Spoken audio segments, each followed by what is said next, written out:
on a Fulbright's Fellowship. She has been the Leverhulme Professor of English at the University of Leeds in 2008, a visiting fellow at the University of Korea in Seoul in 2005, and a visiting professor at the University of Vermont and a Nippon Fellow at Salzburg Seminar, both in the year 2002. She has delivered invited lectures and keynote addresses at several universities, including Stanford, Berkeley, and the School of Oriental and African Studies.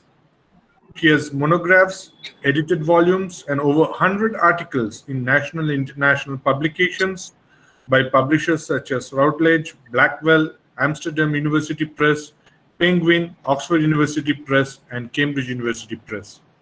She is an editor of Orient Black Swan's Literary Cultural Theory series and a general editor of its Literary Genre series, and also a consulting editor for Feminist Studies in English Literature, published by the University of Korea, and Journal of Transnational African Studies, published jointly by the Universities of Stanford and University of California at Santa Barbara. She belongs to international research groups at the University of Oslo and University of Leiden, the Netherlands. She is active in social work, is a member and former director of Rotary Club of Calcutta, and a Paul Harris Fellow of Rotary International. With these words, a warm welcome to you, madam, to deliver your talk this evening. Thank you so much for joining us. Thank you very much, Professor Roy Chaudhary, for those very kind words to introduce me. And of course, I would like to thank you personally as the head of the Department of English at Sister Nivedita University. It is good to be acquainted with you in this virtual manner. And of course, my warm thanks to my very old friend, Professor Shubir Kumar Dhar, for arranging this presentation today. And I must not forget to thank Miss Monique Kinkini Basu, who fashioned that fabulous poster. You have a real talent there. So, yes, it was good. Good, Monique Kinkini. Beautiful poster. Thanks a lot. So, my talk today, well, it was a topic. I gave a few options and it was accepted by Professor Shubir Kumar Dhar. And it is titled From Modernism to Postmodernism and Beyond. Now, my strategy for this presentation will be to critically investigate and to some extent deconstruct some of the implications, some of the parameters of this modernism, postmodernism debate. And I will actually be looking at 4 avenues in my presentation, some in a little more detail, some more briefly, in order to keep within your time of about an hour. My first discussion parameter will be that hoary old cliche, is modernism dead? My second parameter will take a brief but somewhat detailed look, brief detailed if that is an oxymoron, look at the issue of modernity, which has now become a very key player in the modernism, postmodernism debate from about the late 1990s. The third parameter, of course, will be the core of this presentation. That is the relationship between modernism and postmodernism, in what ways they are similar and what ways they are different. Though I must tell you that the general understanding of a number of critical commentators is that there is a decisive hiatus between modernism and postmodernism. Modernism is passé, postmodernism is the new in thing. And people like, and this discourse was, of course, started by people like Deleuze and Guattari in their Anti-Oedipus Capitalism and Schizophrenia, which was published in 1972 and developed in the second volume, A Thousand Plateaus, in 1980. And also part of the main argument of Frederick Jameson's postmodernism, or the cultural logic of late capitalism, which was published in 1991. And what they claim there is that since modernism is pre and postmodernism is post, what they choose to call late capitalism, there is no connection between the two and never the twain shall meet. So that is my first major parameter and the main core of my presentation. But of course, there remains parameter 4, which is the issue of the beyond. I must tell you that postmodernism is no longer the latest cultural capital in the new millennium. We are actually in the era, hesitantly perhaps, but moving with confidence. We are in the era of postmodernism. So I shall talk very briefly about that, not in very great detail, but I hope to acquaint the student members of my audience with the main lineaments of postmodernism. So we come to our first discussion point. Is modernism dead? If we are to believe postmodern American novelist Cynthia Ozick's blistering diatribe against T.S. Eliot, then modernism is not only dead, but it has already joined the dodo and the dinosaur in becoming dismally defunct. It's finished, it's gone. Nobody should talk about modernism anymore. I will quote just a snippet from her vitriolic article on T.S. Eliot. She really hates him. It is titled T.S. Eliot at 101. Mercifully, he was not alive to read this. And it was published in the New Yorker magazine in November 1989. And I'm just quoting a few sentences. The rest of it pours that much vitriol all over the place. So Ozick says, and I quote, "We no longer live in the literary shadow of Eliot.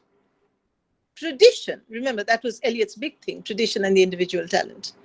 "Tradition is equal to obscurantism." All right.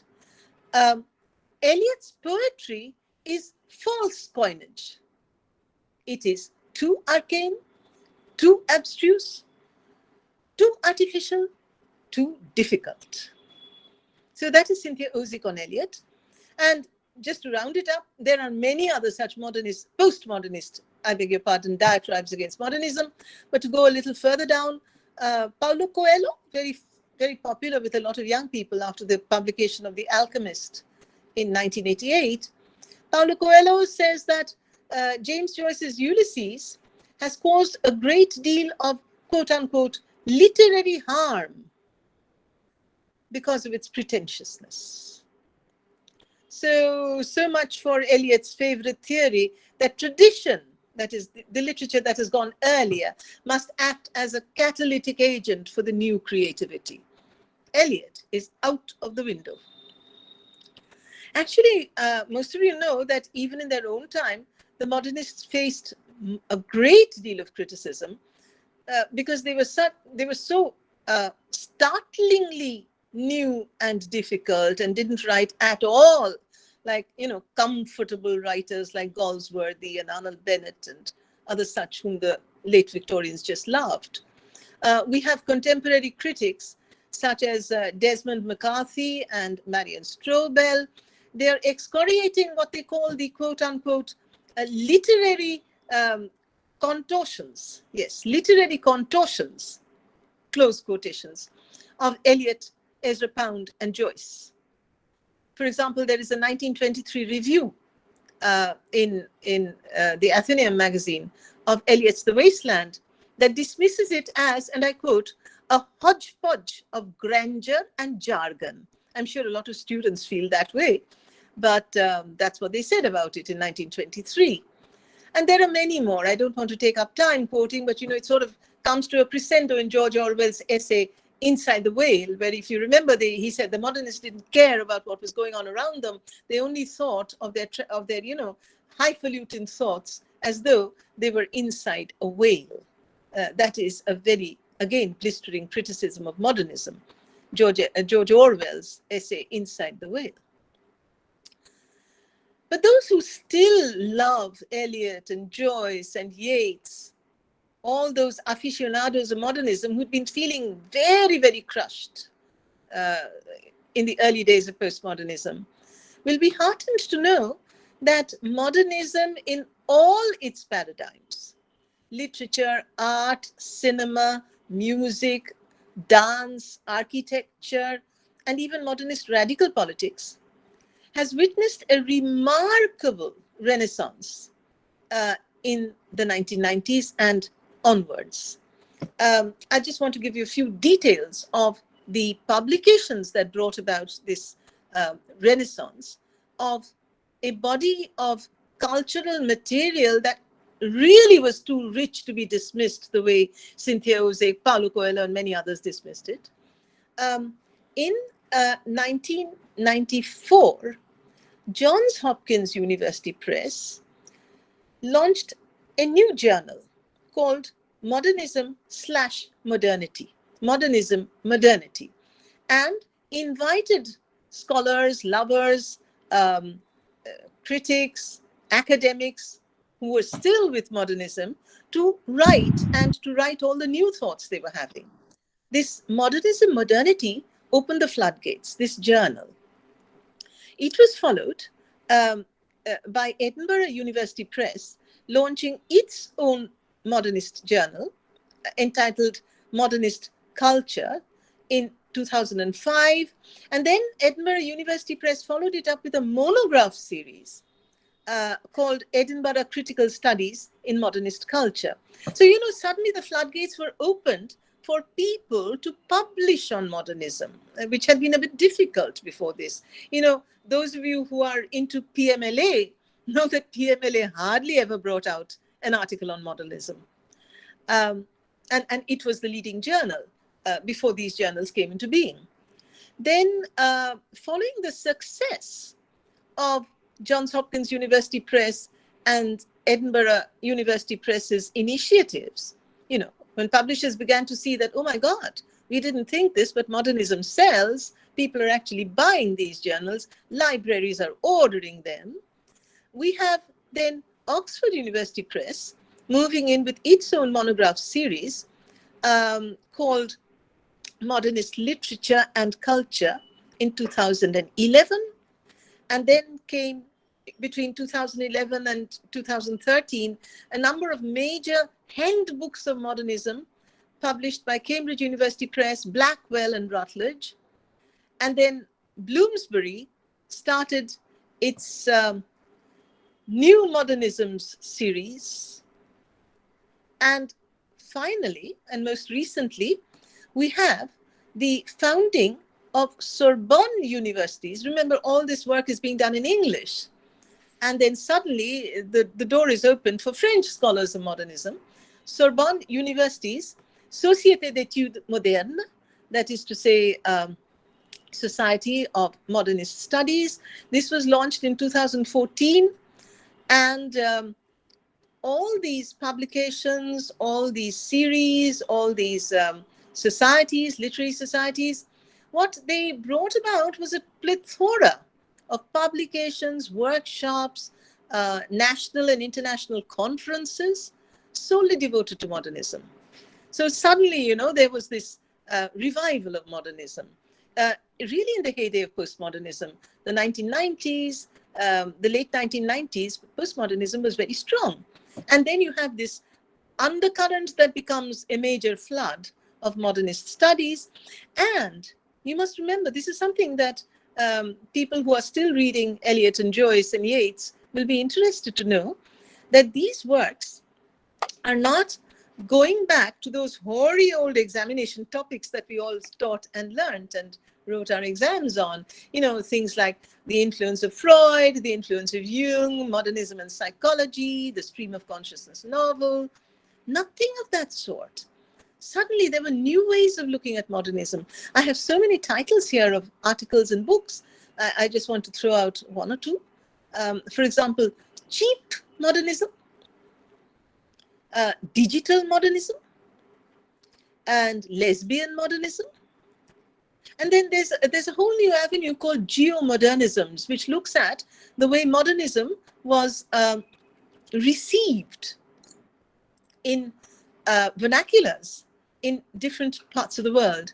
In fact, there's a beautiful poster. I didn't think it was worthwhile, going to all the trouble of screen sharing to show you just one poster. But there's this beautiful poster which shows all the languages in which writers, artists, they were inspired by modernism. And believe me, even the Bengali script is there, the Urdu script is there, the Chinese script is there, the Arabic script is there. It's a poster of scripts. And it shows all the countries that received modernism and were influenced by it. Doesn't have a Korean script, I noticed, but because of my time in Korea, I know that Korean literature also was very influenced by modernism. In fact, there's a marvelous book with an English translation called The Square, Korea's first modernist novel in Korean, translated into English. So modernism traveled. And one big area of modernist studies today is geomodernisms. All right. Now, the question arises, how is it that modernism, after being consigned to the dustbin, so to speak, how is it that this dodo transfigured itself into a phoenix, enabling modernism to rise again from its ashes? What were the intellectual currents that turned people's minds back to modernism? I mean, it couldn't have been a sense of, Johns Hopkins University Press saying, now come on, what shall we do our new journal on? It couldn't be like that. There were obviously some issues that made modernism seem interesting again. And I would say that there are many ways in which Euro-American culture, in a way, returned to postmodernism, returned to, beg your pardon, modernism, although essays like Derrida's Structure, Sign and Play in the Discourse of the Human Sciences, which incidentally was delivered in Johns Hopkins University Press in Johns Hopkins University in 1966, and was the lecture that inaugurated Euro-American modernism a good 13 years before Jean-Francois Lyotard coined the term postmodern in the title of his work, The Postmodern Condition, A Report on Knowledge, which came out in 1979. Jacques Derrida delivered a lecture in Johns Hopkins University in 1966, as many of you know, called Structure, Sign and Play in the Discourse of the Human Sciences. And both that essay and the postmodern condition speak of an irrevocable chasm, an irreducible hiatus between modernism and postmodernism. Lyotard, if you remember, dismissed modernism as yet another puerile and totalizing grand narrative. Most commentators place the moment of the break between these two cultural phases with the student uprisings in Paris in May of 1968. Be that as it may, the concept that modernism has no relevance anymore, this is the era of postmodernism, was taken up by many, many commentators since then. A couple of titles will give you the idea. For example, Andreas Huyssens. His book is titled After the Great Divide. Which is this divide? It's between modernism and postmodernism, he claims. This was published in 1986. And then we have a very well-known book that students refer to a lot. That is to say, Stephen Best and Douglas Kellner's The Postmodern Turn, published in 1997, which say that, the days of modernism are over. It's gone. To try to answer the question, why did modernism get revitalized? And that too in Johns Hopkins University, where Derrida had delivered the lecture that inaugurated postmodernism, I would like to invoke the debate, or shall we say the discourse of modernity, which became, as I said, a key word, a key player in the 1990s. With many, many philosophers, commentators speaking about it. Here, there will not be time to give a very long discourse on modernity.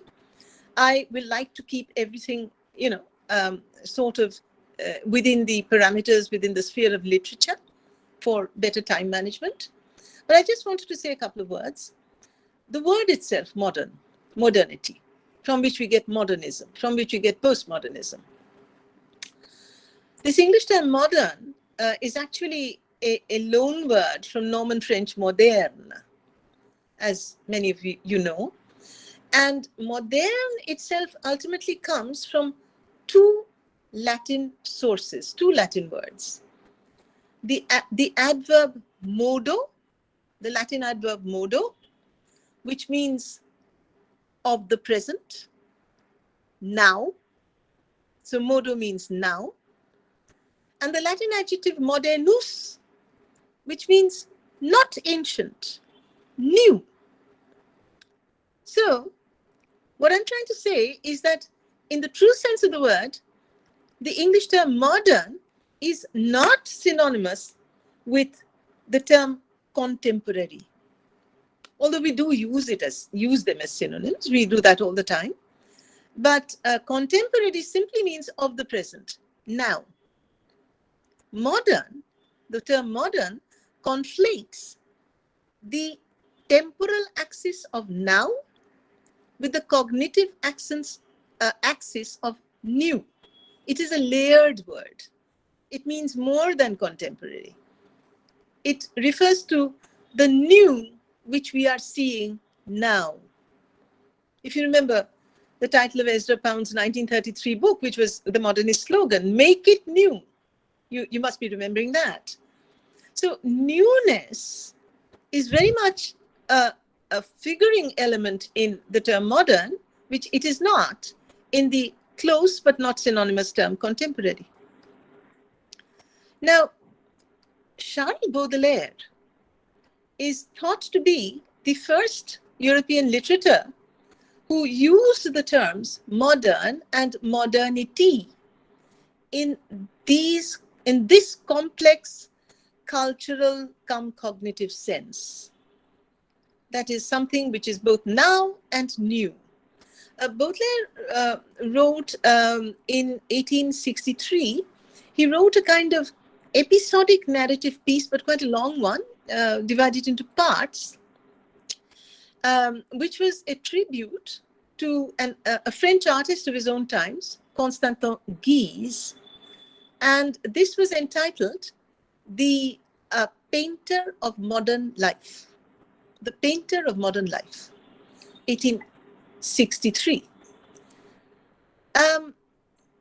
When Baudelaire spoke of Guise as the painter of modern life, he was not actually talking in a sociological sense, but he was saying in the first section that Guise has a particular turn of mind that allows him to appreciate as well as critique. This is very important. You have to do both.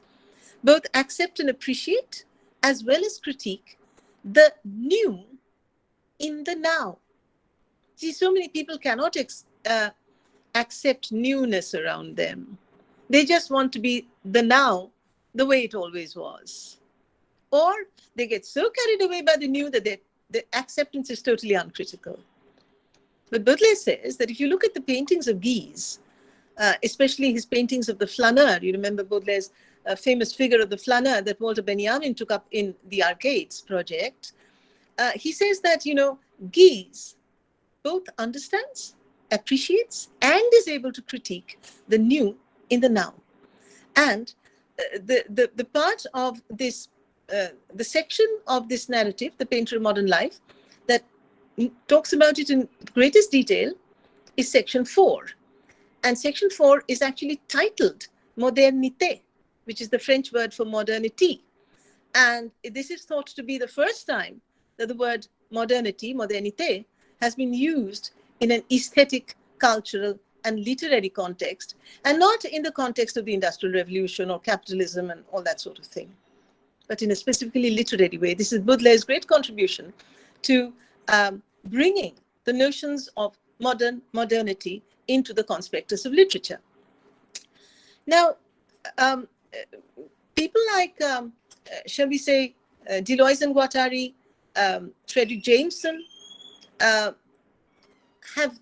been arguing that postmodernism is due to the dysfunctionality of late capitalism, and the people who came before this never quite experienced the dysfunctionality of consumer culture. But this wasn't really true. I can refer to a book that was very, very popular in its own time, very widely read, and this is Arnold Toynbee's The Science of History, Political Economy, and the Machine.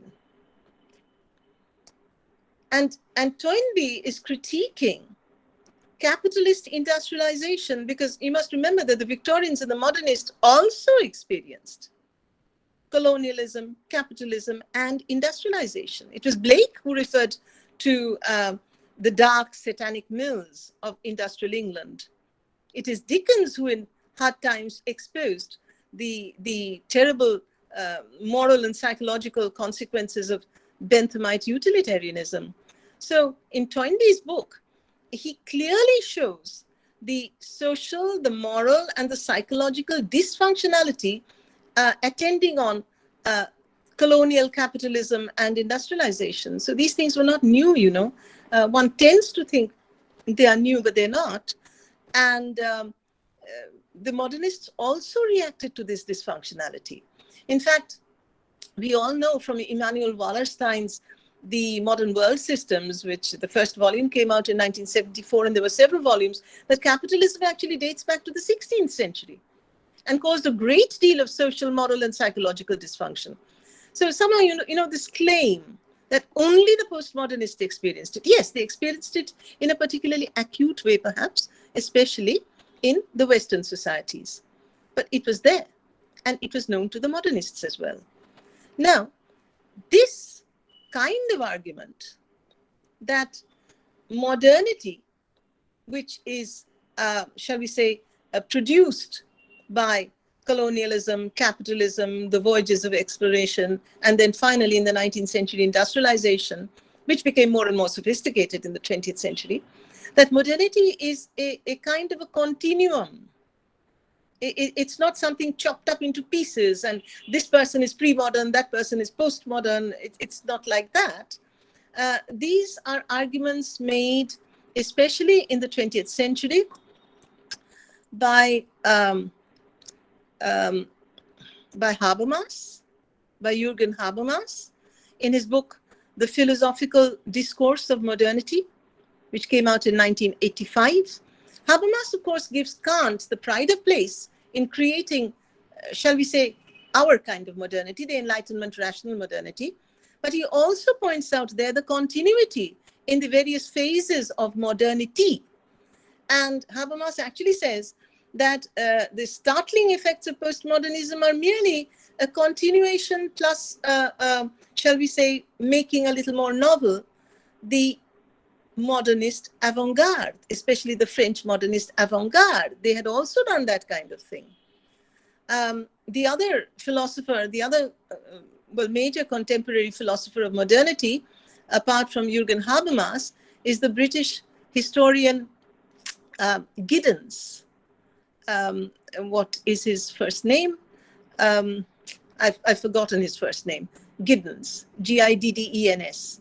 And he has got this book, Modernity and Self-Identity, in which again he shows that the crisis of self-identity is not just postmodern. It was there in modernist times, and it was there even earlier.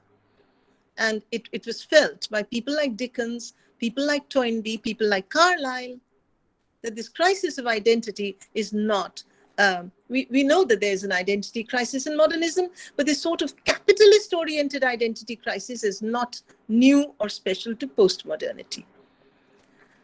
Now, the revival of interest and work on modernism that I told you about a little while earlier, that has by now been given the caption, the New Modernist Studies. It's called the New Modernist Studies after a very, very influential article published in PMLA of all things in 2008. So now PMLA is also turning to modernism in 2008 by Douglas Mao and Rebecca Walkowitz. It was called the New Modernist Studies, and it has now given its name to this whole new movement of reviving modernism. And both Marvin Wolkowitz and many other critics have a number of names here. People like Laura Marcus, David Bradshaw, John Jervis, and many others. They say that modernity, modernization, modernism, postmodernism, these are all in some ways related terms. One mustn't think of a total dissimilarity between them. Not only are the roots of the terms the same, but their negotiation with the nowness and the newness of their times has some similarities. So we come now to the main part of this presentation, which is the relationship between modernism and postmodernism. What were the similarities? What are the dissimilarities? Why are there these similarities and dissimilarities?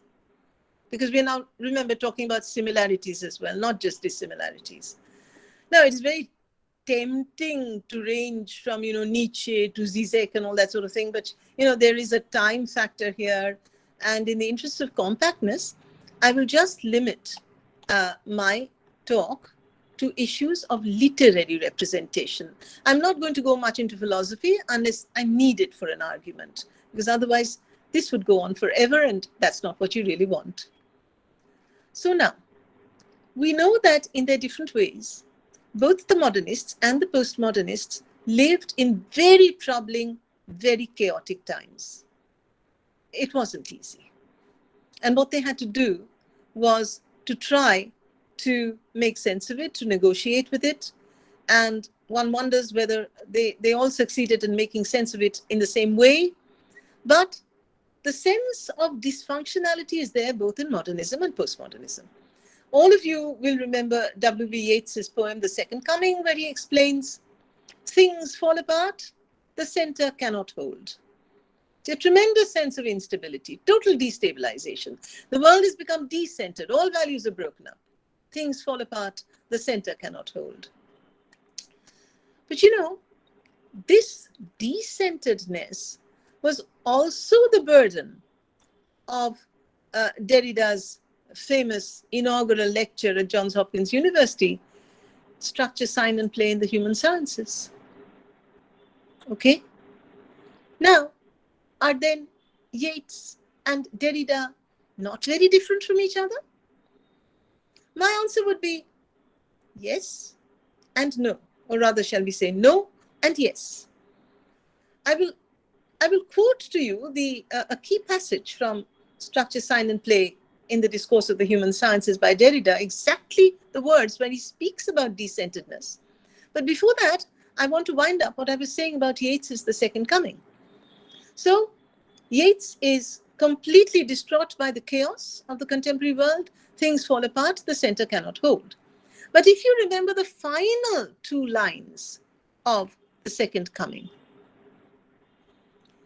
and what rough beast, its hour come round at last, slouches towards Bethlehem to be born? Question mark. Let me tell you why I make an issue of the punctuation there also. Why I even quote the question mark, although one wouldn't if one was just reciting. Because Yeats is not sure whether a rebirth, a Christ-like rebirth, will happen in Bethlehem anymore. What he can see all around him is a rough beast slouching. Will it become the new Christ in Bethlehem? He doesn't know.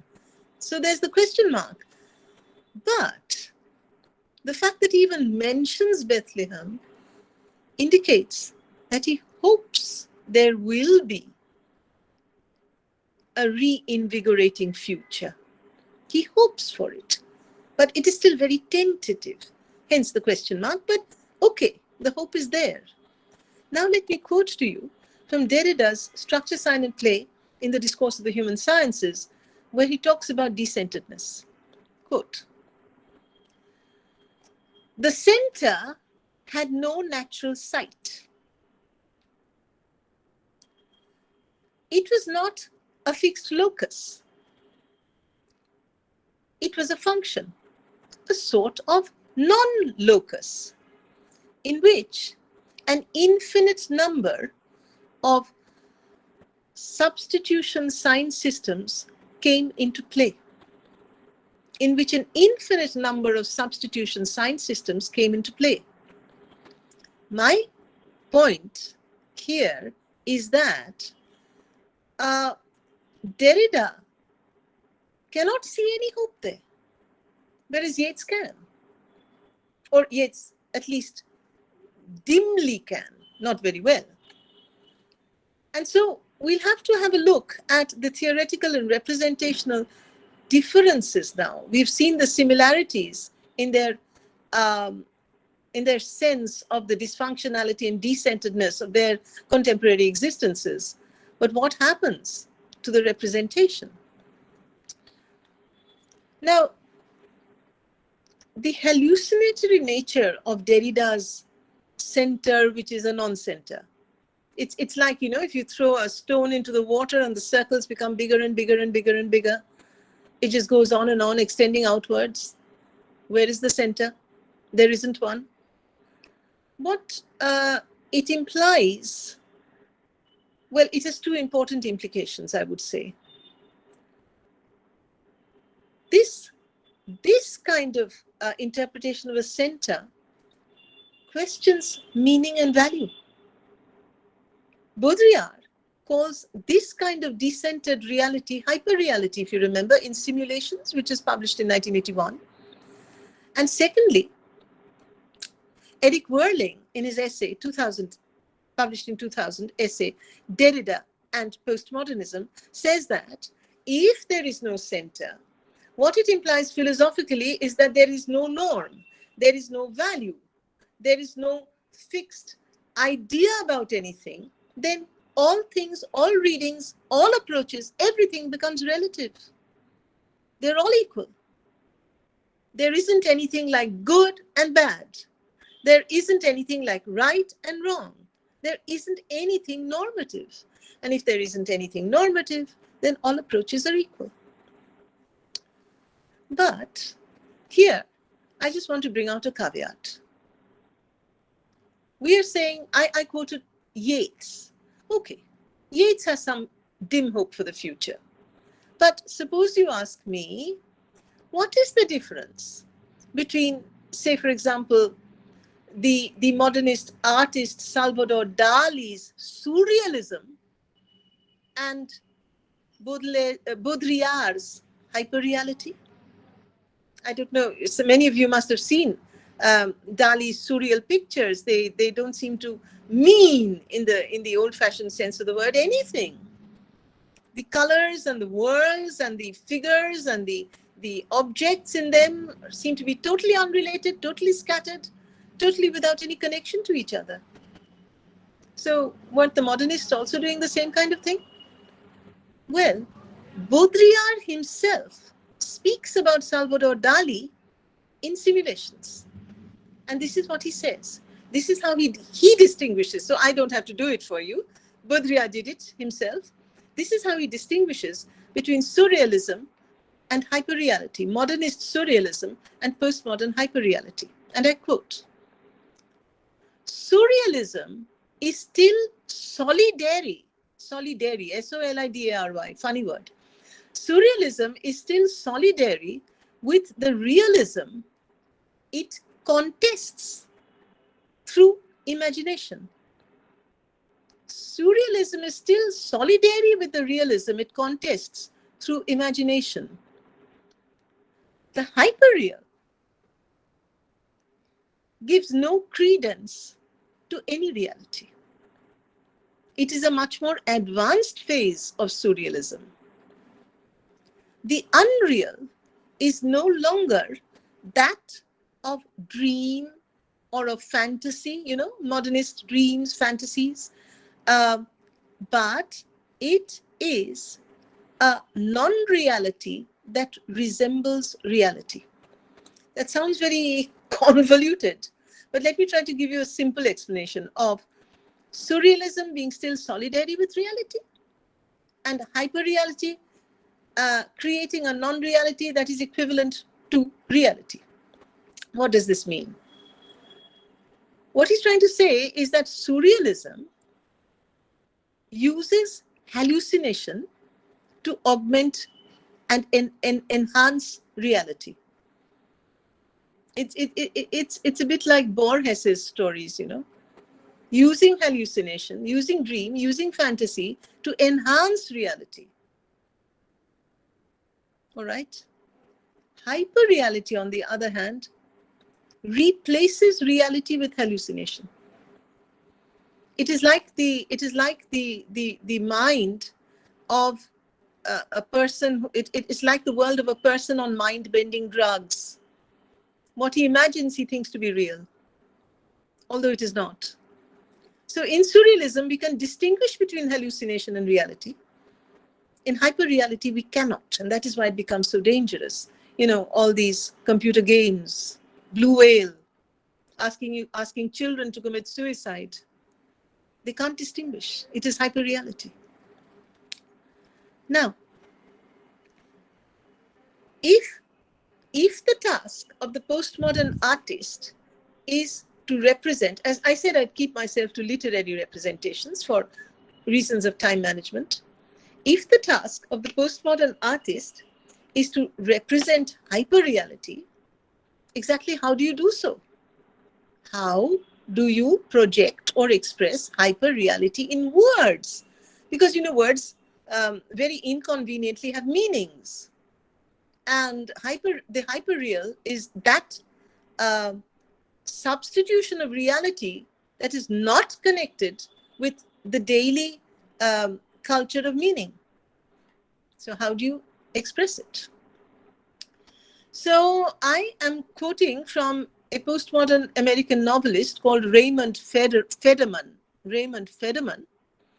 who wrote a book called Surfiction. So he says that contemporary novelists must not write fiction, but surfiction, you know, S-U-R, above.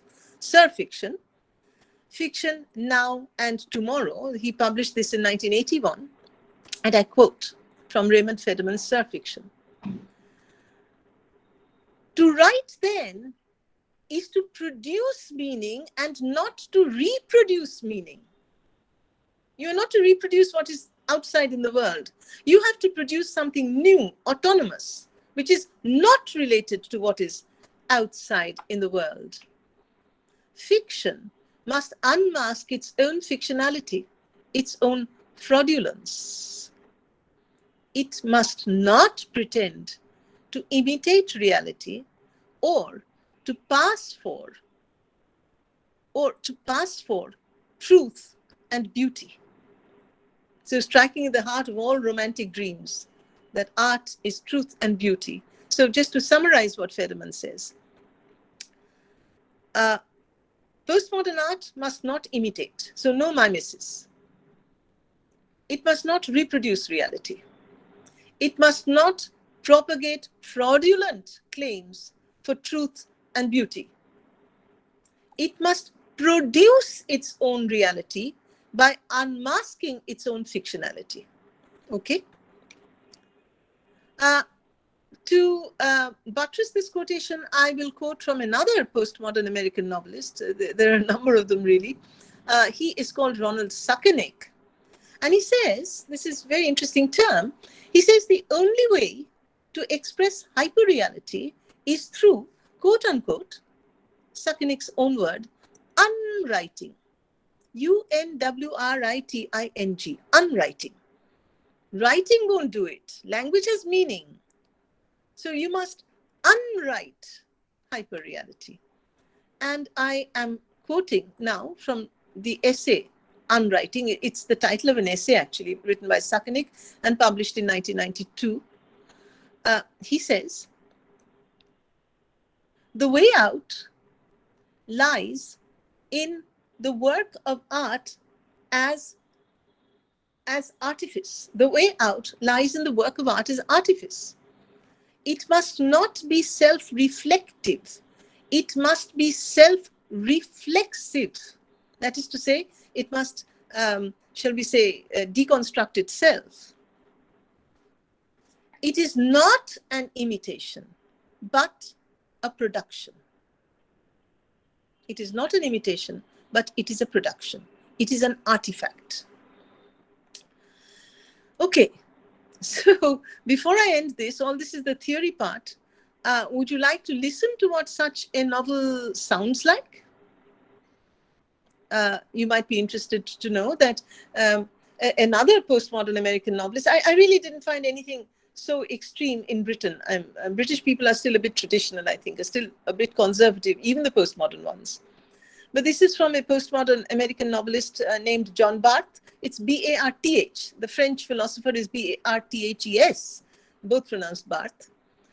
This John Barth, who has written a lot of novels, but his first novel, 1972, published in 1972, was called Chimera, C-H-I-M-E-R-A, Chimera, which of course means fantasy, a fantastic beast, mythological beast. And here, the protagonist is analyzing himself. Now, we've had a lot of this sort of self-analysis in modernism, haven't we? All the novels of Virginia Woolf, James Joyce, Marcel Proust, this interiorization of the thought. It is so modernist. But just listen to the language here. The poor protagonist says, or the poor unfortunate protagonist says, the project of my life is to learn where to go by discovering where I am by reviewing where I have been. But I'm going in circles, following my own trail. I've lost track of who I am. My name is just a jumble of letters. My life is like a code to which I have lost the key. So it is a hallucinatory life. It's hardly a life.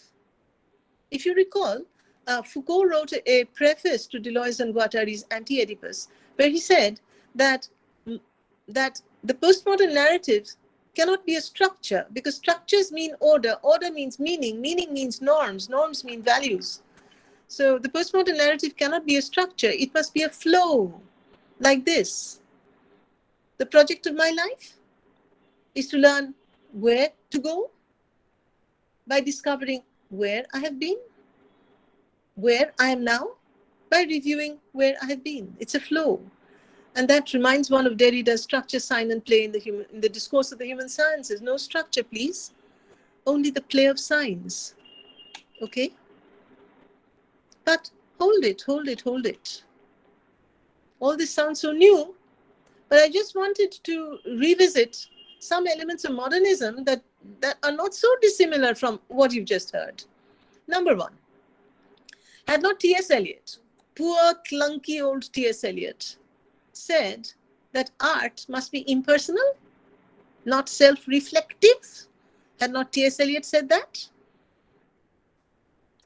Secondly, doesn't a great deal of James Joyce's Finnegan's Wake, for those who have been adventurous enough even to open the covers, sound very much like John Barth's Chimera? You don't know where the language is going and what's happening? Number three, what about the plays of Pirandello and Brecht? Aren't they self-reflexive? Unmasking their own artifice? The characters stepping out of their roles and addressing the audience, critiquing the author? Talking about contemporary events when the play is supposed to take place sometime in the historical past? Are these not all ways of self-reflexive textuality? And did not Pirandello and Brecht do that long before the postmodernists? And then what about the elements of pastiche and parody and burlesque that are supposed to be so new in postmodern unwriting? I would invite you to look back at the French avant-garde. I don't have enough time to quote, say, from Alfred Jarry's Ubouroi, but I would refer to the Fauvist artist Marcel Duchamp, who shocked everybody. If you remember, in 1917, by a huge, shall we say, ceiling height painting with a rich Rococo background. It was entitled "The Fountain." You can find it on Google, and in all that Rococo decoration, the fountain stands in the middle. And what is it, ladies and gentlemen? It's a urinal.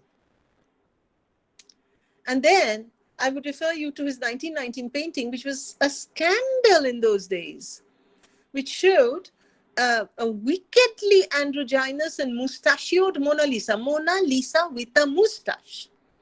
And the painting is titled LHOOQ, the letters LHOOQ, painted in 1990. Marcel Duchamp never explained what LHOOQ stood for, but obviously a mustachioed Mona Lisa is going to destabilize, decenter all notions of the real, the normal, gender, and so on and so forth. And finally, what about the great modernist literary invention, the stream of consciousness novel? Isn't that a flow rather than a structure? All of you have read so many stream of consciousness novels. And you remember Virginia Woolf's famous essay, where she says that unlike Jane Austen and Modern Fiction is the title of the essay, you remember? Unlike Jane Austen and Goldsworthy and people like, what's his name? I've forgotten the other one. You must not write a plot, beginning, middle, and end, but you must, life is not a series of jig lamps, symmetrically arranged, but life is a luminous envelope, and the only way to represent it is through a shower of experiential atoms, and your writing must capture that shower of experiential atoms. So, in terms of their representation, is modernism so very different from postmodernism, though they boasted about it, that they were different? Now, but of course there is a difference. Otherwise, we'd call everything modernism, and we wouldn't call postmodernism at all. And I would like now to identify the differences. To my mind, the difference, the representation is a consequence of something else. The difference is ontological. It's how they look at what reality, shall we say, the real can do for them. All right? Let me try to explain that. Virginia Woolf said in her essay Modern Fiction that she was trying to capture through words that shower of atoms, experiential atoms, and do you remember the quotation? And as they fall, they shape themselves into the life of Monday or Tuesday, unquote. So it is anchored to reality for all that it is a flow. There is a Monday, there is a Tuesday. What about the poor protagonist of Chimera? No Monday, no Tuesday, no sense of time, no sense of meaning or value. Ultimately, like Yeats in The Second Coming, there is an attempt to go back and transfigure reality, transform reality. The postmodernists do not believe in doing that. You will be interested to know that two critics who are rarely thought of as commenting on modernism have actually done so very much in passing, so their comments were missed. One is Frederick Jameson. In the preface to Postmodernism or the Cultural the Cultural Logic of Late Capitalism. And he makes this very, very interesting comment in that preface. What he says is that the modernists, he was trying to distinguish modernism and postmodernism. The modernists, and now the quotation begins, still believed in some residual zone of nature, of being, and the possibility of transforming this referent. They still believed in the existence of nature and being and the possibility of transforming it. Possibility. That is one. Jameson is never thought to have commented on modernism, but this is a very, very significant comment. Secondly, Lyotard. There is a place in the postmodern condition, a report on knowledge, Well, Lyotard speaks about Joyce's Ulysses, just one sentence on Joyce's Ulysses, but a very important sentence. This is the sentence. Joyce allowed the unrepresentable to become perceptible in his writing itself. The signifier gave it the meaning. What is the signifier in Joyce? It is the myth of Ulysses. The signifier gave it the meaning.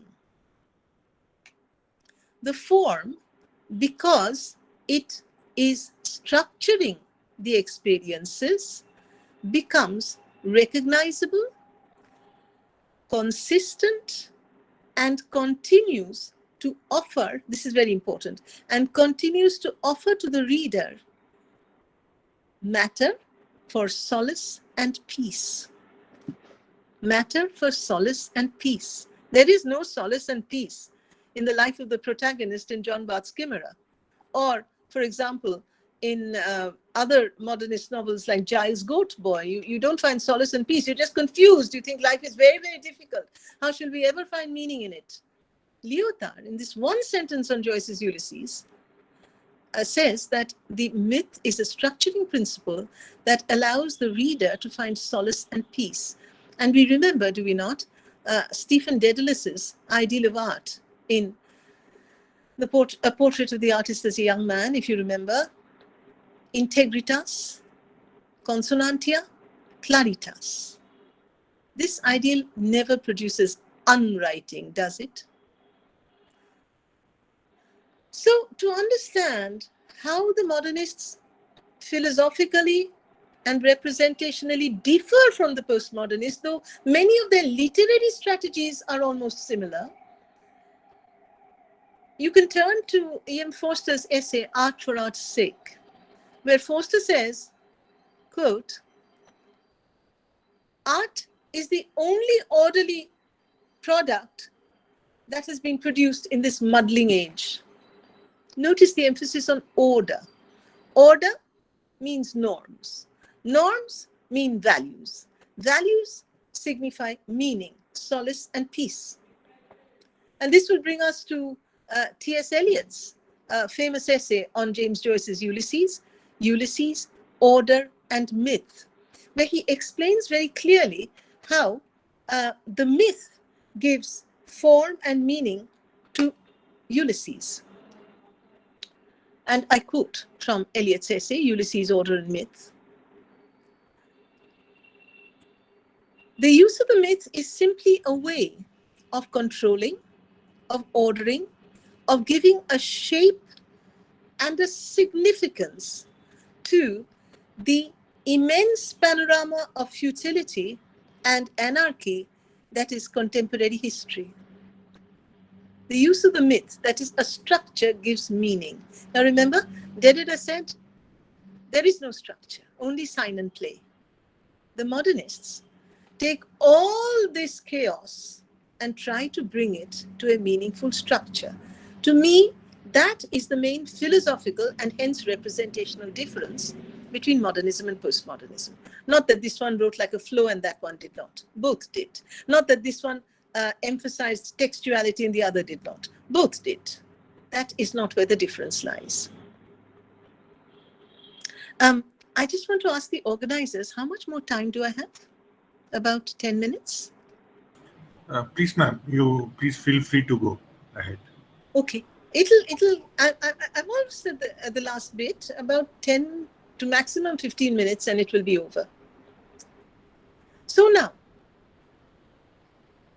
if that is the case, if the anarchy of contemporary history must be structured in a modernist work and must remain unstructured in a postmodernist work, as I've just been saying, both these phases, both the creative artists of these phases recognize the anarchy, recognize the need to negotiate with it.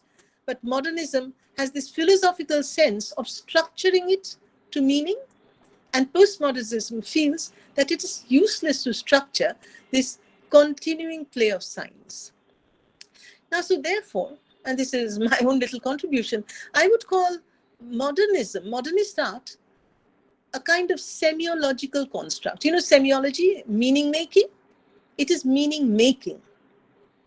Postmodernist art, as Roland Barthes said in Mythologies, is a meaning breaking construct.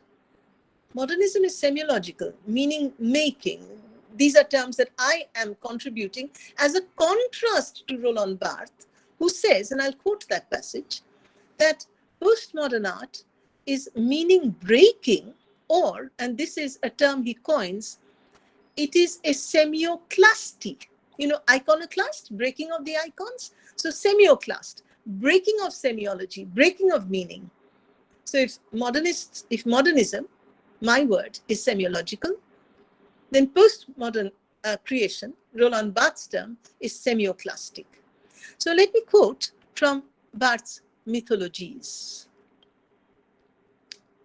Today, everyone can denounce the petty bourgeois character of the form, you know, the structuring form, petty bourgeois.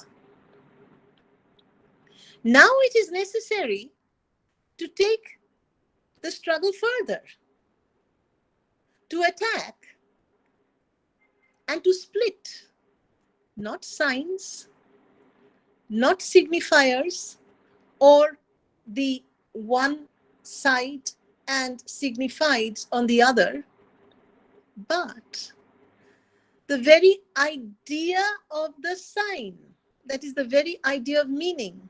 Now it is necessary not to attack signifiers on the one hand and signifieds on the other and try to split them, etc., but to attack the very idea of the sign itself, an operation that I will call a semioclasty. It is Western discourse as such, Western thought, Western belief itself in its foundations that we must try to split. Let me just give you, and I am coming to the end of this part, and I just have the postmodernism bit left to say.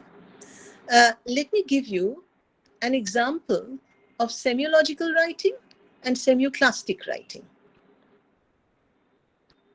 My example of semiological modernist writing is taken from Virginia Woolf's essay, Letter to a Young Poet, written this Letter to a Young Poet, 1900 and something. Anyway, what happens is, in this essay, a young poet comes to Virginia Woolf, so you are a very famous writer, and I'm just trying to write. I'm a beginner, I'm a fresher.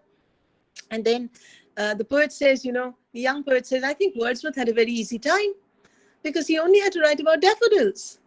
That's all his world contained, nature. But then my world contains, you know, dark satanic mills, industrialization, etc. It even contains such undaffodil-like things as taxis, motor cars. So how am I going to write a poem that can negotiate both daffodils and motor cars? They're so dissimilar. And this is Virginia Woolf's reply to this maybe hypothetical young poet. She says, let your rhythmical sense open and shut, ebb and flow,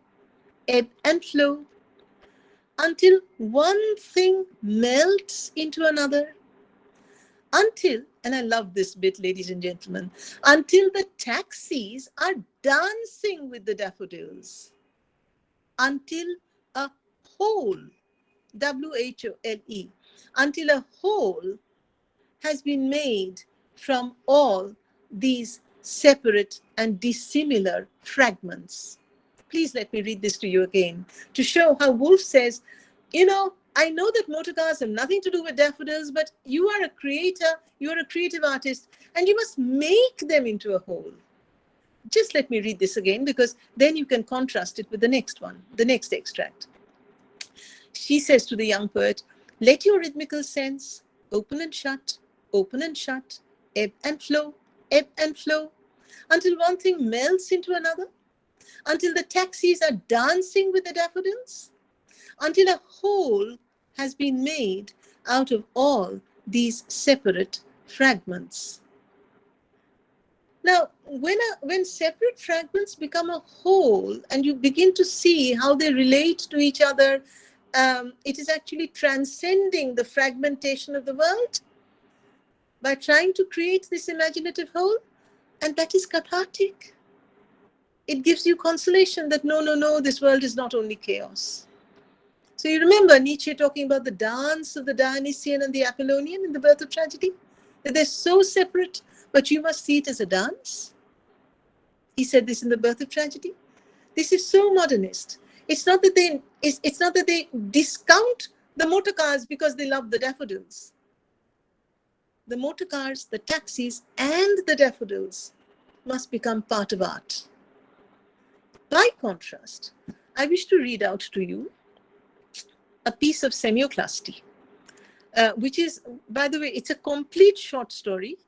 It's about 5 lines long. It's a complete short story, which was written by a Russian author, Daniil Karms. And it is called, it's a very favorite, very short story of mine. It's called The Red-Haired Man. Title of the short story, The Red-Haired Man. There once was a red-haired man who had no eyes and no ears. He also had no hair. So we are calling him red-haired only in a manner of speaking. He wasn't able to talk because he had no mouth, and he wasn't able to walk because he had no legs either. He had no ears, he had no eyes, he had no nose. He didn't have anything at all. So it is difficult to know who we are talking about. So we had better not talk about him anymore. End of story. You can see the disintegration of reality, the deconstruction. The red-haired man has no hair, no eyes, no ears, no arms, no legs, no back. Who are we talking about? We don't know. Whereas Virginia Woolf says, bring the motor car and the daffodil together. The red-haired man is full of aporias, full of gaps in existence, full of gaps in understanding. And these aporias do not lead to solace and peace. They only disturb. Well, you will say, even the modernists tried to do that, didn't they? Kafka tells his friend Gustav Januk that all my writing is like a, quote unquote, this is in his letters to Januk, my writing is like a baleful riddle. Baleful, B-A-L-E-F-U-L, a baleful riddle. Well, come on now. Riddles also have answers, don't they? They are not like this story, the red-haired man, ex nihilo nihilo est. All gone, nothing left. We had better not talk about him anymore. So, my conclusion on modernism and postmodernism, and I will just have maybe just 3 or 4 minutes more on postmodernism.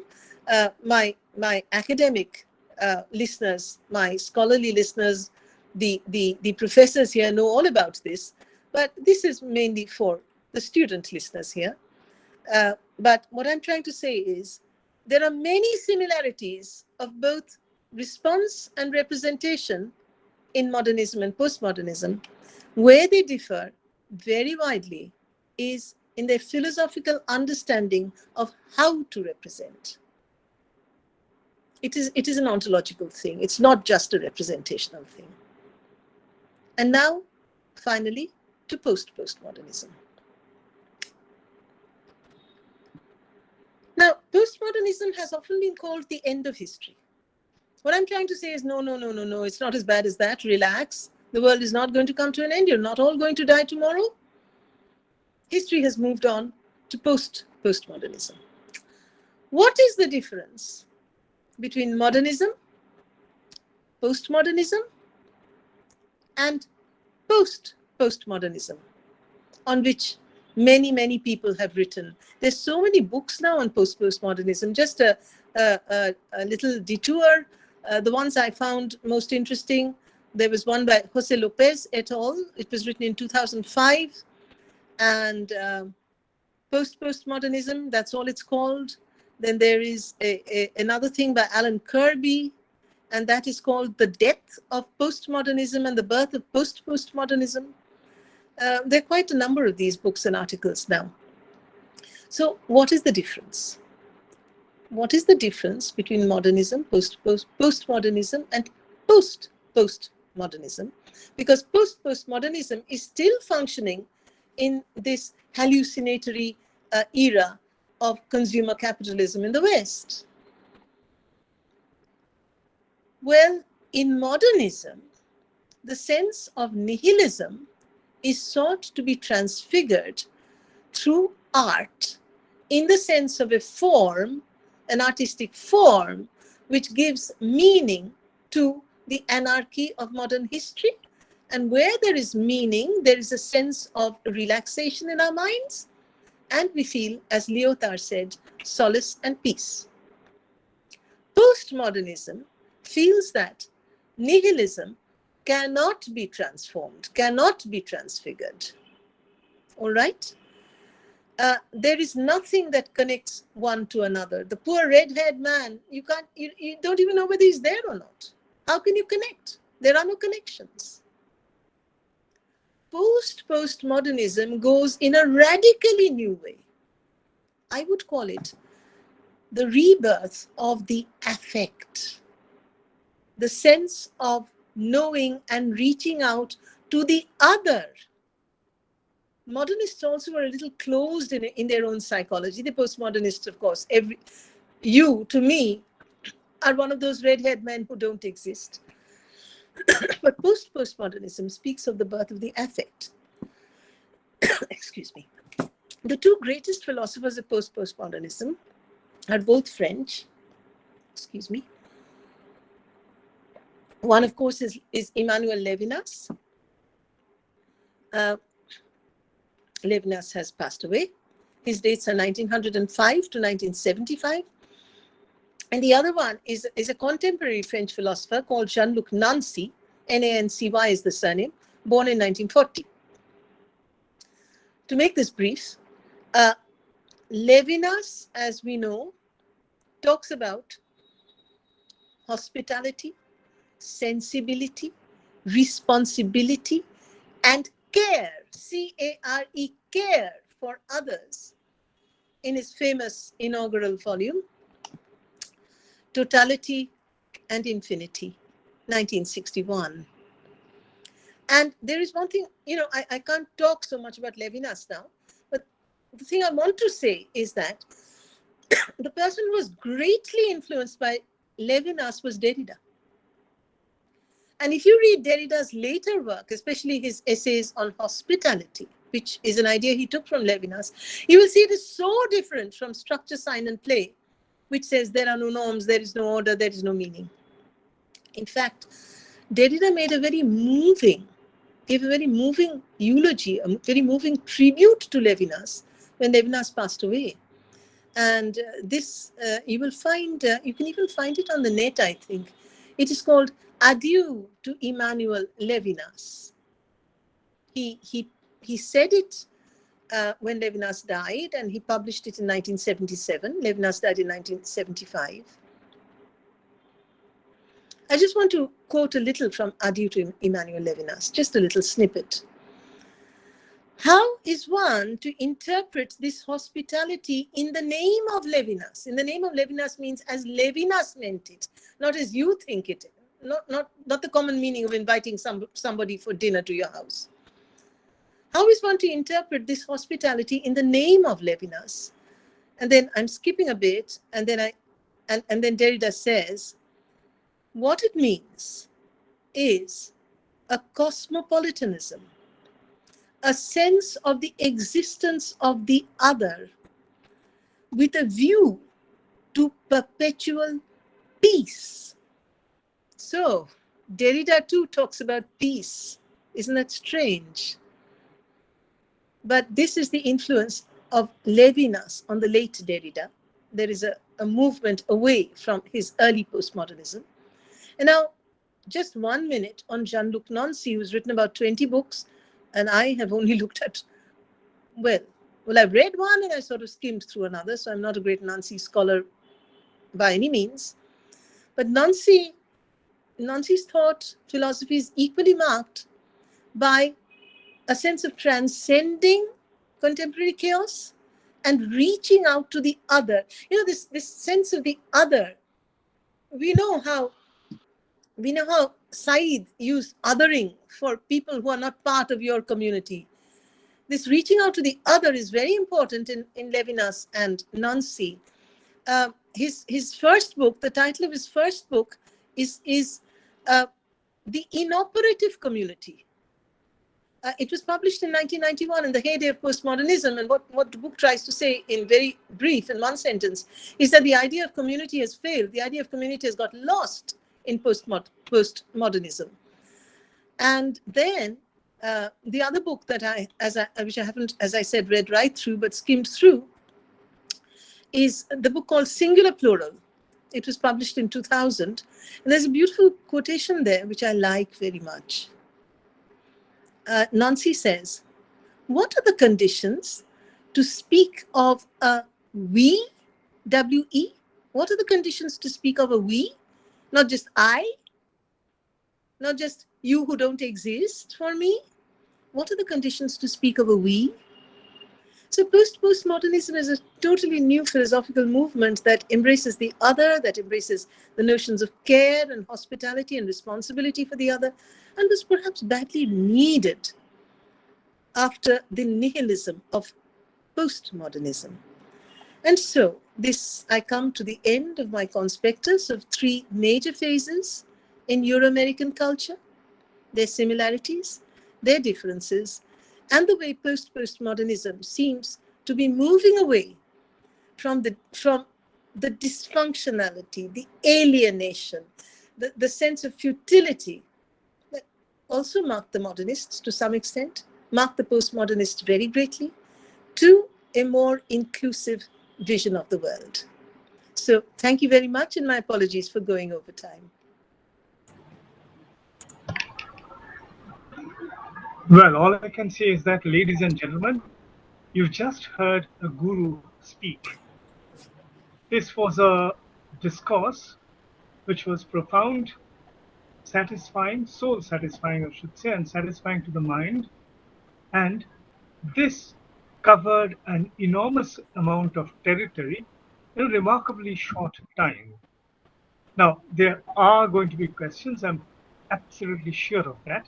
And in fact, in the chat box, there's already a question. And could you access it, KRISHNA? Or will we read it out? No. Questions are all right. Well, there is a question in the chat box. Okay. Will you just read it out to me? Because I'm speaking on the mobile. My computer is giving a bit of sound trouble. So for me to find the chat box is a bit of an exercise. Do please read it out to me. I'll read it out for you, ma'am. Yes. Ma'am, thank you for a very stimulating talk. You spoke about postmodernism as semioclastic or meaning breaking, and you also spoke of Deleuze and Guattari, whose post-structuralist philosophy is non-semioclastic but invested in multiple regimes of signification that cannot be co-opted within structural linguistics. Would such regimes of science, which are synthetic and connect material and non-material planes, gestures towards a similar breakdown of signifying structures in postmodernism? So, could you just tell me the last bit of that? Would such regimes of science, which are synthetic and connect material and non-material planes, gestures towards a similar breakdown of signifying structures in postmodernism? Okay, such regimes of science. Well, what comes immediately to mind is artificial intelligence, the great postmodern regime of science. As you know, Newtonian science sought to find meaning in the universe that they could not explain. So the apple did not fall on Newton's head without a purpose. It fell because there is gravity. Einsteinian science, which is the science in the modernist period, is the science that looks at the way these simple connections cannot be traced so easily by your telescope or your chemistry laboratory of Boyle, etc. And the way, if you remember, Einstein says that time bends after a while, just the way light bends. So we are moving into territories that we cannot explain. And this is a way of transcending Newtonian science. But postmodern science, the science of the post-1980s, talks about cyborgs, talks about artificial intelligence, talks about the robot. And the robot is a kind of quote-unquote human, isn't he? Very much like your redhead man. We have so many sci-fi stories, if the questioner is a science fiction aficionado, about robots moving around and doing work, and they neither have real hair, nor eyes, nor ears, nor a back as such, nor thoughts, nor mind. They only resemble humanity. So there are these regimes of science in postmodernity. Donna Haraway's The Cyborg that she talks about, that represents for her postmodernity. All right. So yes, there are certain regimes of science that you may say speak towards the semioclastic nature of postmodernism.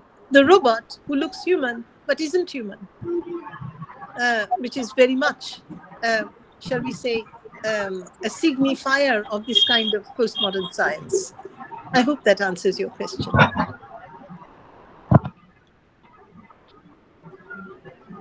There's another observation in the chat box, and maybe Professor Rachaudhuri, you can read that out, please. The one that talks about the taxis.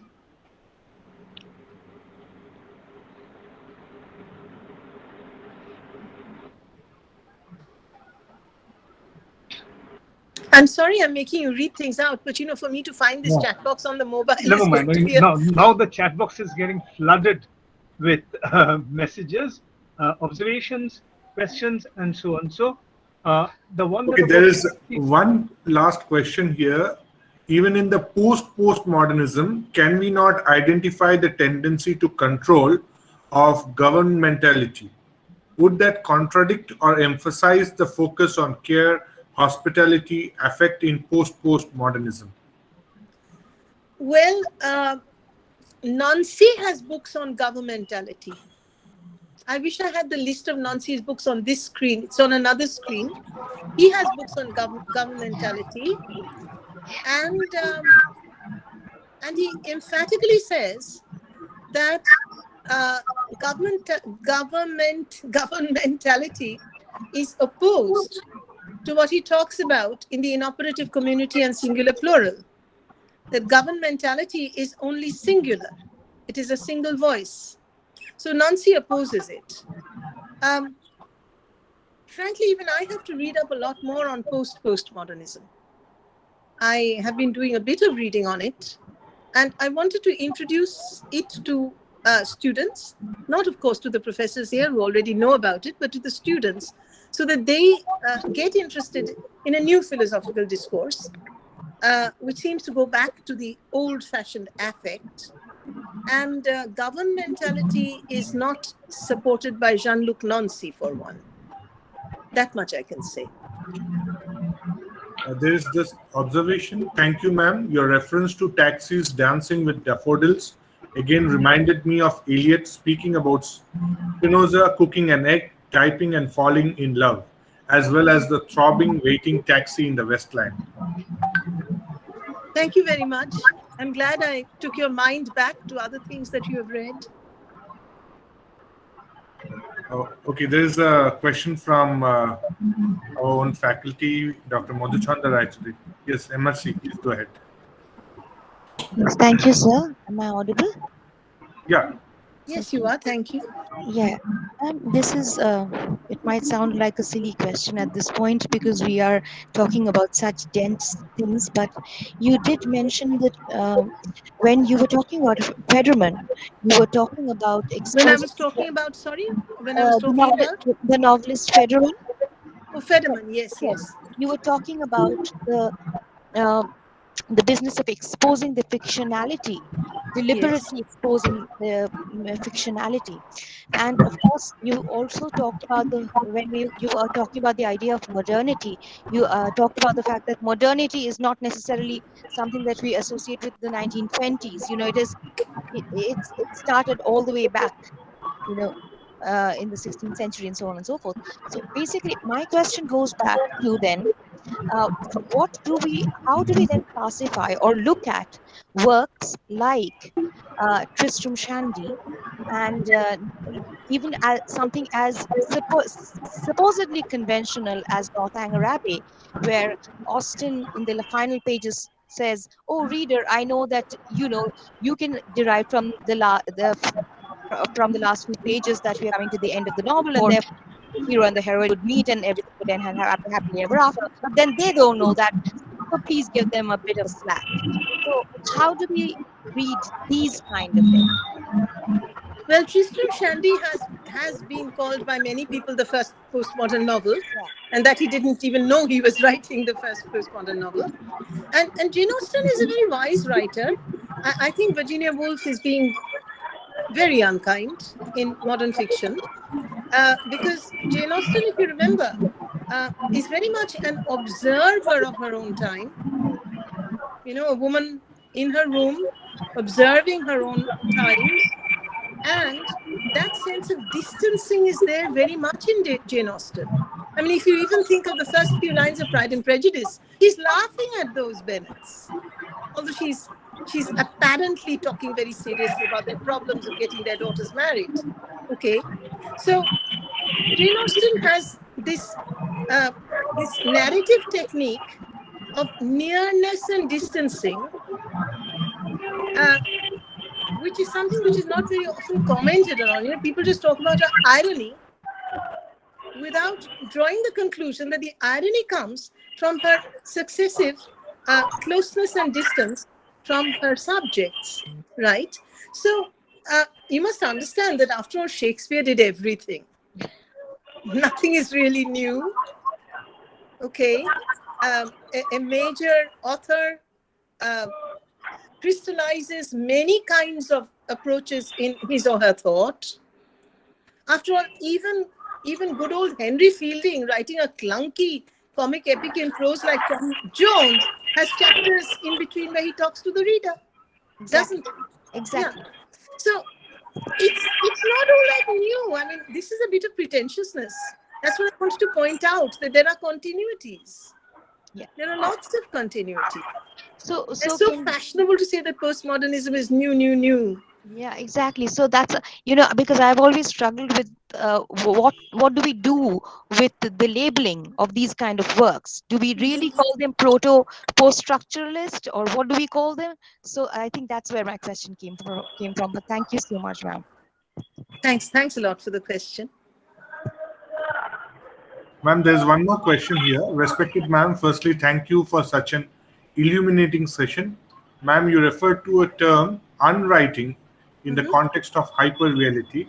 Does Yes. this accentuate the theme of failure of language or the vacuum in language, implying that language fails to express, as partially indicated in Look Back in Anger, which many modern readers refer to as a series of speeches rather than a dialogue, or in the innovative language of Pinter's plays? Ma'am, how this perspective of language is made? Well, Pinter is termed postmodern anyway, British postmodern. But you know, when I read you out the story of the red-haired man, I pointed out the aporias. The aporias. It was full of aporias. It was full of experiential gaps, right? And unwriting is to highlight those experiential gaps, not to make the taxis dance with the devil, or not even to suggest that they can. You see, I particularly wanted to read out the red-haired man to show the failure of language, the failure of the cognitive faculty. Like, who is this person? And then the question comes, you're using the wrong word. It's not a person. Then how does he have red hair? Well, he doesn't. But you said he has. So what? You see, it's all those aporias. They are trying to talk about a failure of language. Yeah.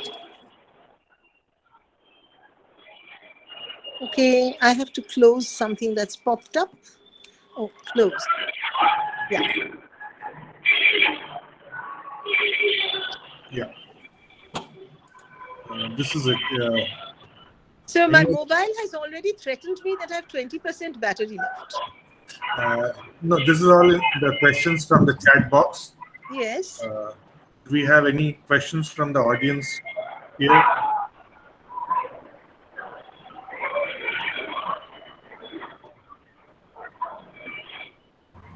I think Arnob Sarkar has unmuted himself. He wants to ask a question, maybe. Yes, please, Arnob. Yes, ma'am. I had one question regarding a certain aspect of postmodernism, Yes. which we have been traditionally taught in university curriculum.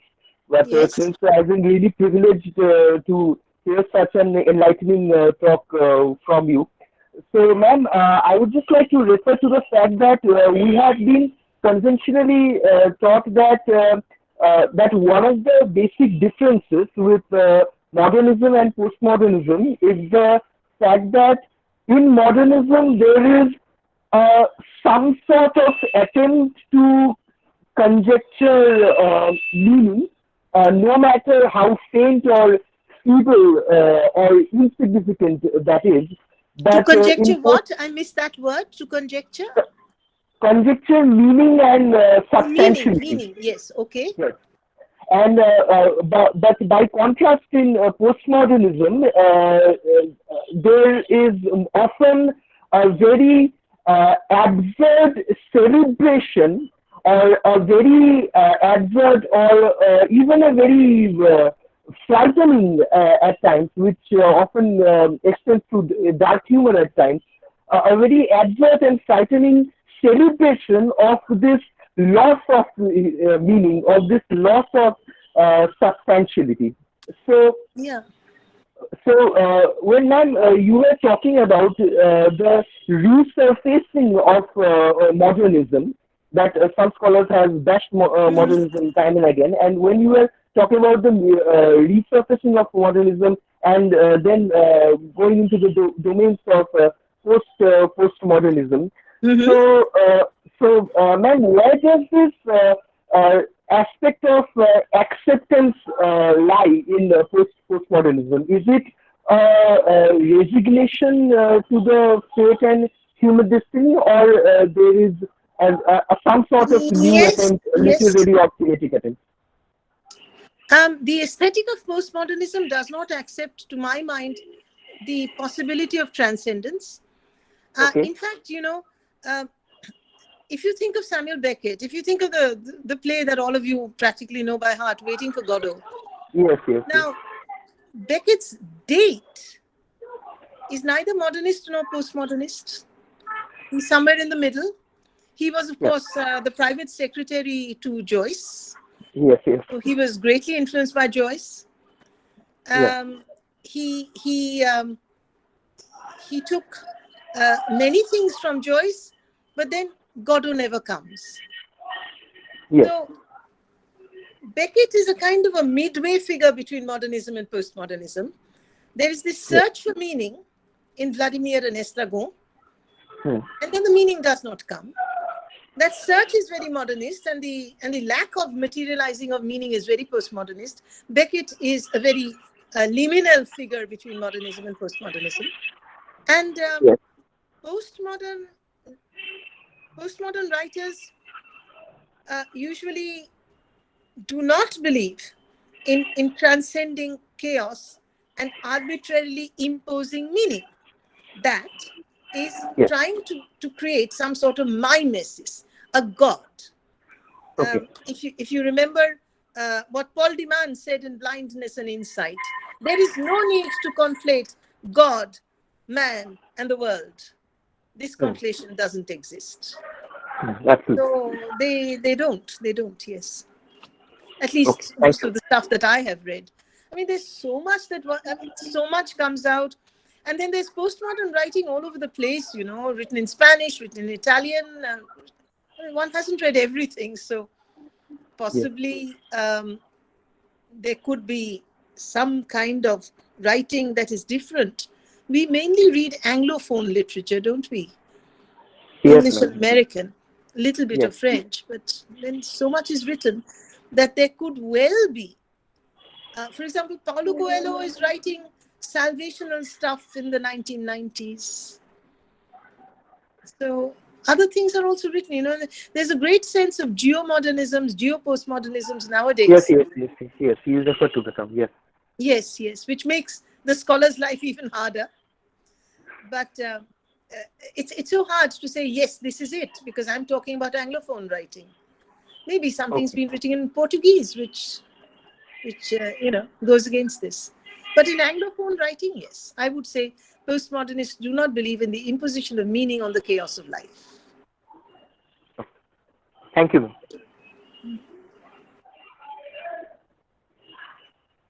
Ma'am, there are two more questions on the chat box. Yes. Can metaphysical poets be associated with modernism and postmodernism? There's one other question. If postmodernism is celebrating chaos, and in one line, then what in one line can we say about postmodernism? Well, I said the return of the affect. The return of the affect. That is what I said in one line. Postmodernism is not so much the celebration as the recognition of the irreducible existence of chaos. I don't think they love it very much, but it is irreducible as far as they're concerned. And postmodernism, I call it the return of the affect within my limited reading of postmodernism. As regards the question on the metaphysical poets, now the metaphysical poets, well, they're always drawing connections. That is why Eliot responded so strongly to them. I'm not aware of postmodern scholars, and that may be my lack of knowledge, who have written in a great deal on metaphysical poetry. Maybe some of the academics here know about it and could share it with me. But the reason why Eliot responded so much to metaphysical poetry, I think, is because they're making connections. And if you remember the epigraph of E.M. Forster's novel, Howard's End, the epigraph is only connect. And when you say that the lovers are like a pair of compasses, well, you're connecting two dissimilar things. There's a lot of making connections in metaphysical poetry that Eliot particularly loved. And as I said, if there is a postmodern scholar who is very strong on metaphysical poetry, I would be interested to know.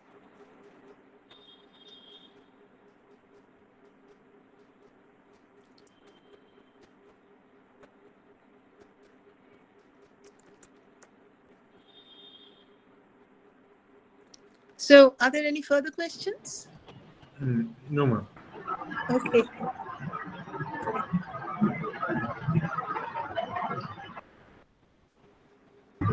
Is that a new comment which was just? You will have to excuse me for 1 minute. I'll have to change phones. I'm down to 10% on this. Because unfortunately, the sound on my computer, it was echoing. And that would have been very disturbing. So I decided to use the phone and read from the computer. Will you just excuse me for half a second and I'll get the other phone? I'm sorry it's not right in front of me.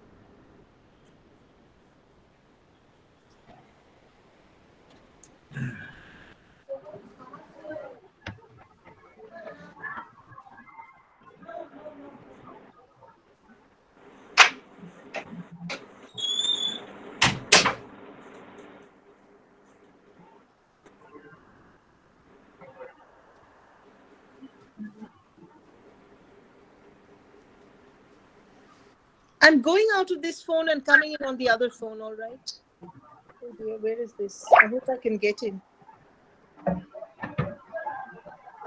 Sorry, something went wrong there. Here.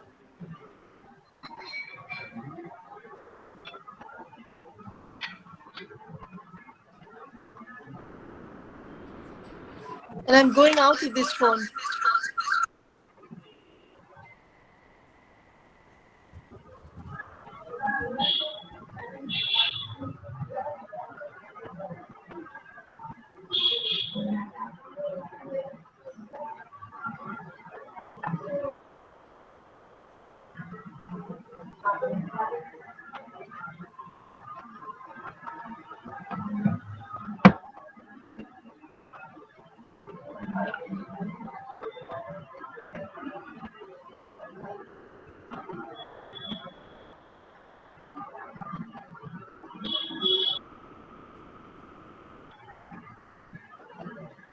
We'll just wait for a few seconds for Professor Sen to come back online.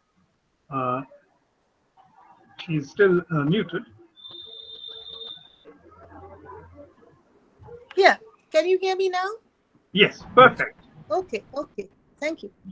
Professor Rajodhuri, could you move forward? Yeah, ma'am, thank you so much. It was really enlightening, and I hope we'll have more occasions in the future when we'll be able to hear you. Maybe not online, but I think the pandemic will subside one day and we'll be able to meet offline on SNU campus. And we'll all eagerly look forward to a wonderful classroom setting with you and enjoy our student days once more. I would request my colleague, Dr. Madhuchandra Raichaudhuri, to propose the vote of thanks, please. Thank you, sir.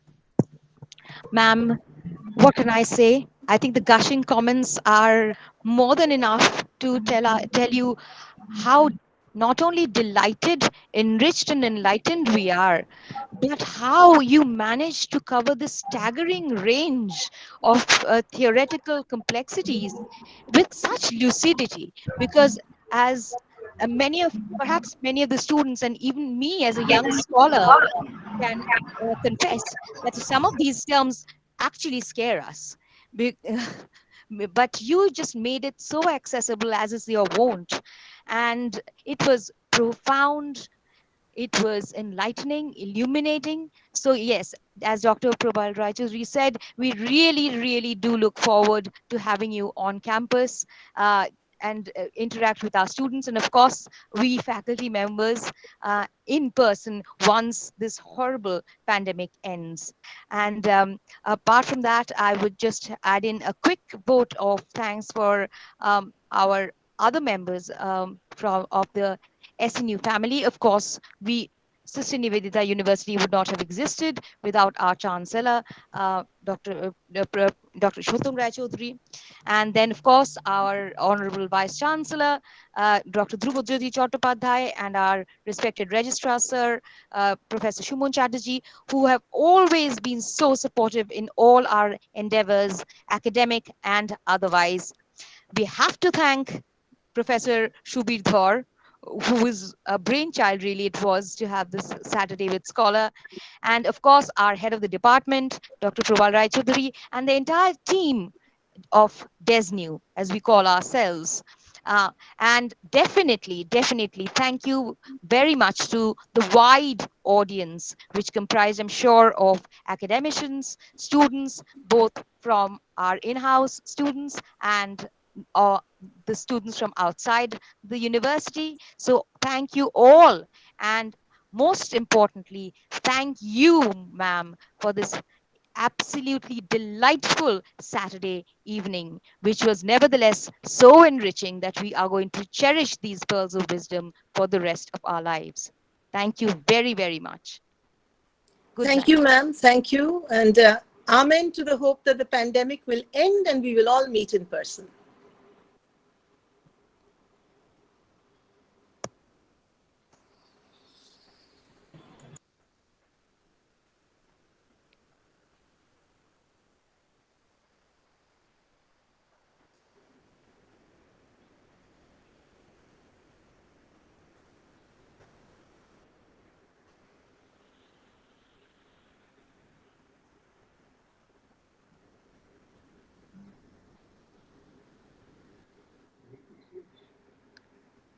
So, head of the department, sir, may we sign off now?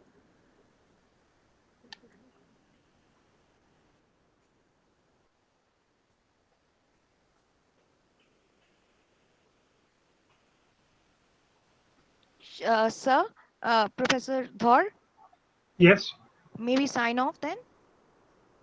log out, all of us.